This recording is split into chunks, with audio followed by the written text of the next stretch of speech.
តើអ្នកធ្លាប់មានអារម្មណ៍ថាមានការងារត្រូវធ្វើតែរាងកាយជប់ស្អិតជាមួយក្រែឬក៏សាឡុងដែរទេអ្នកចេះតែប្រាប់ខ្លួនឯងថាចាំ5នាទីទៀត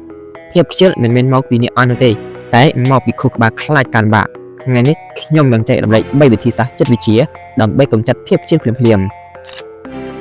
ច្បាប់5វិនាទីពេលនឹកឃើញថាត្រូវធ្វើអ្វីមួយខួរក្បាលត្រូវការ5វិនាទីដើម្បីបង្កើតផ្លេសដូច្នេះត្រូវរត់ថយក្រោយ5 4 3 2 1ហើយក្រោកឈរធ្វើភ្លាមកុំទុកពេលឲ្យខួរក្បាលគេទាន់